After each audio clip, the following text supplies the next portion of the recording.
Update. Am I the a-hole for telling my mom that my sister was a better mother than her? Original post. I, 17, was born when my sister Ari was already 18. She stayed at home till I was 10 doing her university and master's. So my parents obviously spoiled me because I was the miracle boy. But I always remember it was Ari who taught me to be polite, chew with my mouth closed, how to clean even, be nice and all this stuff like that. It was so much better when she'd make food than my mom. I remember when I was 9, she and her boyfriend, husband now, took me to the park. Someone asked if I was her son, and she said close enough. And when I asked later what she meant, she said I was their practice baby. But when she left and she's like stayed gone. I've seen her so few times since. Like there was her wedding, my other sister's wedding, and functions like that. Point is, in those 10 years, she kept me from being the spoiled brat my mom and dad were definitely turning me into. So even if she didn't want to see me in the last 7 years, I'm still grateful. So university applications are being filled out and I want to do software engineer at Waterloo. My mom wants me to stay local. Yesterday, it turned into a big family Zoom meeting where Ari was involved. She said if staying with family was an issue, her family was moving to Kitchener. And her husband heard, and he piped up saying he'd loved it if I could stay with them. I thought that was cool, because I'd finally get to see them again and meet my niece. But my mom said, no, you're not going. So I got really mad and asked why not. She said you're not going to need your mother when you start university. That made me angrier. And I said, before Ari left, she was a better mom to me than you anyway.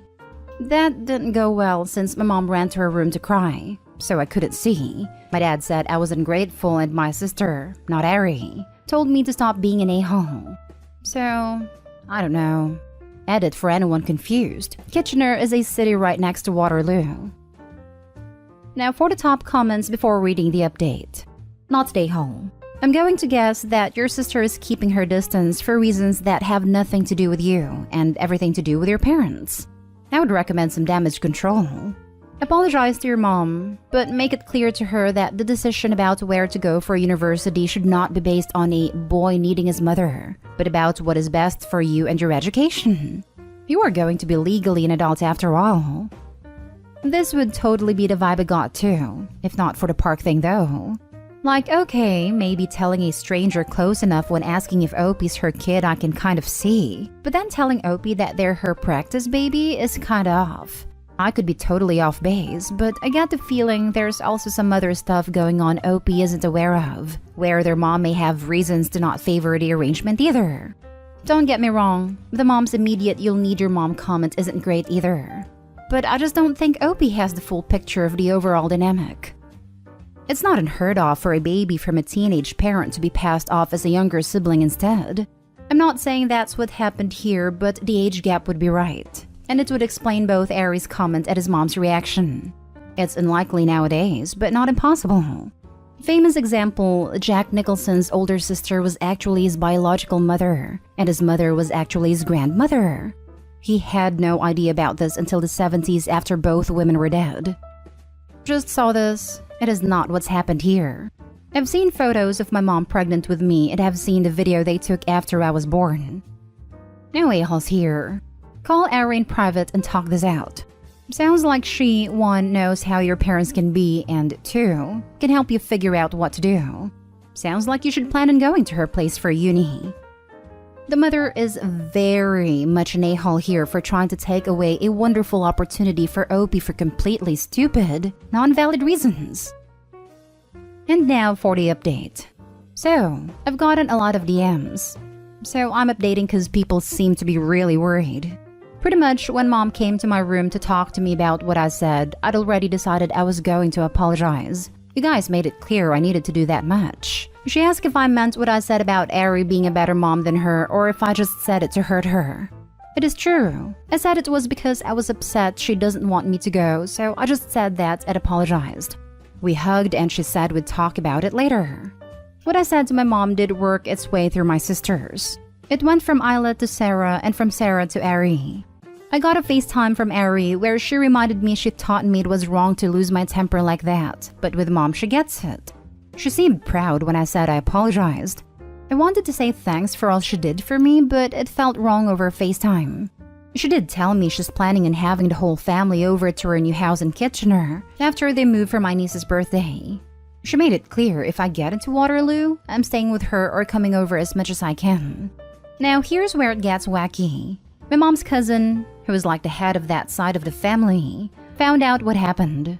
He wasn't on the Zoom because he's really busy.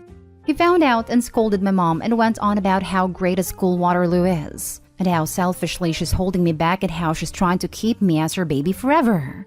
Isla eavesdropped on the whole thing and told me everything our uncle said to mom. Honestly, it makes me wonder if things between Ari and me is what my mom and him. So, my mom told me she was wrong about Waterloo and I had her support to stay with Ari.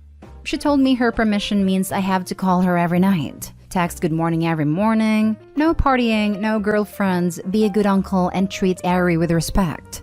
And I got into Waterloo's engineering, and we went to Ari's new home for my niece's birthday party and spring break in March. I try to tell Ari and her husband how I feel and how thankful I am for how Ari raised me, but I blubbered and couldn't say anything, and she just pulled me in and hugged me and kissed me on the forehead like non-stop for minutes while kinda crying. They gave me such a tight hug and said I'd always be their first son. My brother-in-law took me to Waterloo and it's so cool. My niece's birthday party was also great. She's so cute. I told Ari I'd be willing to babysit, but she strictly told me my only priority would be my studies. When we left, Ari gave me a huge hug and said she couldn't wait for me to come. So thank you guys for all your support and advice. That's great that you are pursuing what you want and reconnecting with your sister. But your mother's demands are ridiculous. Coming from parents very similar, I'd advise you play along now, but start making boundaries when you go to college. Soon you will be an adult. You will have a job and responsibilities that may not allow for constant communication with your mother. You may make meaningful and/or romantic connections with other people you'll want to pursue. That is natural. Your parents won't handle it well, but as time goes on, it should get easier. I wish you the best. Sounds like my mother. I haven't heard from you in weeks. Call logs say I spoke to you 2 days ago. My dad gets on the phone yelling about how they pay for my phone and I shut him down with, "Nope, I'm paying my own money to be an aunt's plan." He sputtered and hung up and nobody bothered me the rest of finals. Lol. And then there's my mom who said that one call or visit every 2 or 3 weeks is enough when I ask her if she would like to talk more often. That is all well and good, but your mom's demands are still crazy. As someone whose parents gave them similar demands, I completely agree. It's near impossible to maintain and completely unrealistic to expect. No drinking, partying, or girlfriends, and you have to text every morning and call every night? That's insane in the most overbearing way possible. Next story is titled, "Am I the a-hole for telling my sister-in-law to parent her child and kicking her out when she fails?" I, 32 female, and my husband, 34 male, are child-free. We also work from home on a regular basis, and both our jobs involve doing a lot of meetings and talking. We have a 3-bedroom house where one of the rooms is used as a guest room while another is made as an office. If we have meetings at the same time, one of us just hops on the laptop and goes to a different room or living room. The bedrooms are located on the top floor while the kitchen, dining, and living room are on the bottom floor. My sister-in-law had some repairs done to her house. She has arranged to stay with someone else, but it fell through, so she asked if she can stay in our house during the day with her kids, 10 female and 6 male. I think their school is currently closed due to COVID outbreak there, but not sure. Me and my husband explained that both of us work from home most of the time and we will not be able to take the time off to watch her or her kids. She promised they will behave. Yesterday, my husband was asked to come to the office, so I was alone with my sister-in-law and her children. It was their first day out of 2 weeks of repairs. I was getting ready for my meeting when I hear a screeching sound. I initially thought that the kids are watching TV and might have turned it on too loud, so I've asked them to turn it down and start the meeting. The sound didn't stop and people in the meeting could hear it, and it was making them uncomfortable. I have tried moving to different rooms, but it was still loud, so I had to leave the meeting and come downstairs to see what the sound is. Turns out my sister-in-law's youngest is throwing a tantrum and she's just sitting there not doing anything. I have politely asked her if she can calm down her child, as the noises make me uncomfortable and interfere with my job. She says, okay, and I go back to my home office hoping to rejoin the meeting. However, the sound didn't stop, and in fact, it became worse. The kid has started banging on the floor. I calm down again and tell my sister-in-law to parent her child and stop this behavior as I'm trying to work, or they have to leave. She was trying to get into an argument, but I have said I had enough, and she must leave now and is no longer welcome to stay for the 14 days she originally planned. When my husband returned, he agreed with me. However, we have already received calls from his parents calling me an a-hole for kicking them out. Am I the a-hole? Edit. I gave my sister-in-law plenty of time to calm down the kid and she could take him outside to the garden or the car, but she chose not to. The child is not autistic or have any issues as my sister-in-law claims. The entire reason for the tantrum was because the child was not allowed to play in our console as we don't have any games appropriate for his age. He is known to break stuff, and the game he wanted to play is a horror adult game. Edit 2. To clarify the above and reword it, sister-in-law claims the kid is not autistic or have any mental illnesses or issues that can cause such behavior. In no way or form I have intended it to sound as if the kid has autism, and I don't believe the sister-in-law. And also, their house is available to stay at. Only one room is being renovated. Their bedrooms, bathroom, and kitchen are still available to use.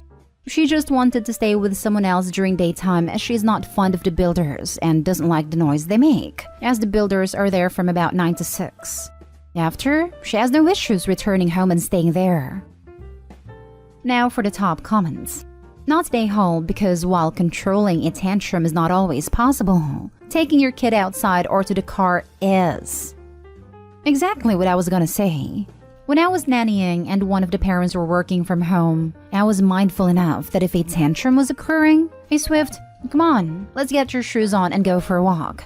How about if we can find some ladybird/ant/etc. He loved insects.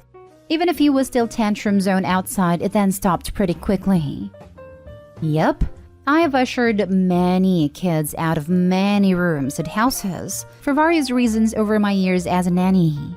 Tantrums, excited playing. I even had to shuffle one kid out of the room while her father argued with someone over a bill belonging to his recently deceased wife. Insisted? I just picked them up and physically moved them. Little people having big feelings can't always do two things at once.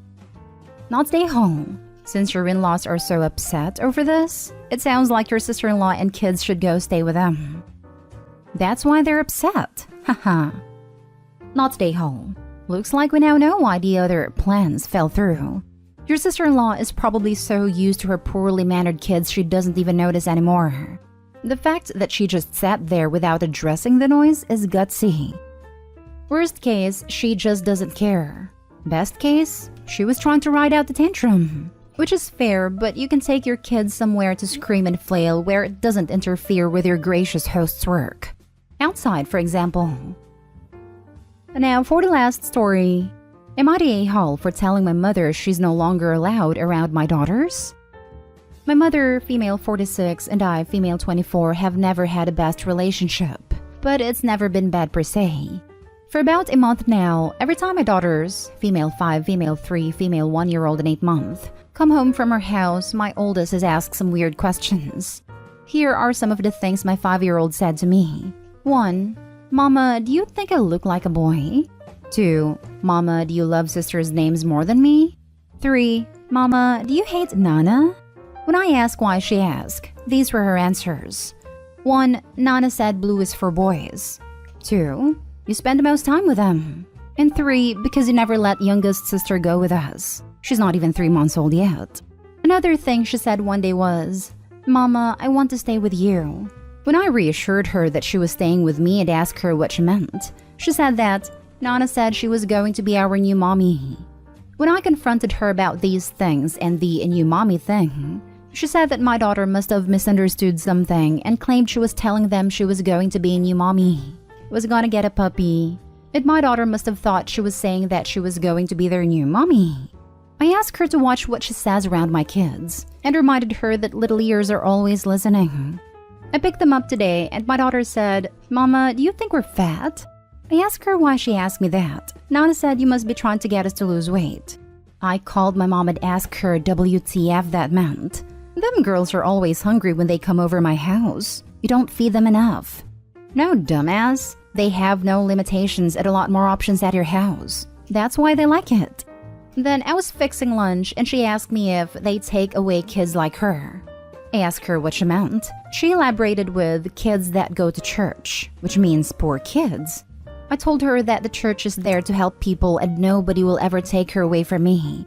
She told me that my mom was telling her that she was going to have to take care of them when they got taken away. I asked her if Nana said why they'd get taken away.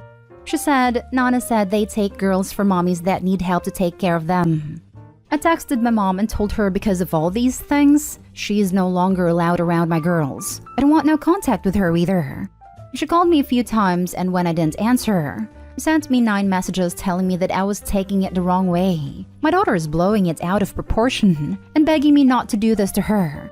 She left me 3 voicemails crying about how I took her babies from her and she doesn't deserve this. My aunt and younger siblings are consequently angry with me regarding my decision and have definitely made their feelings known. Lots of nasty messages. I have been writing all of this information down in case I need it in the future. Not stay home. Make sure that she isn't allowed to pick up your kids from school or other places.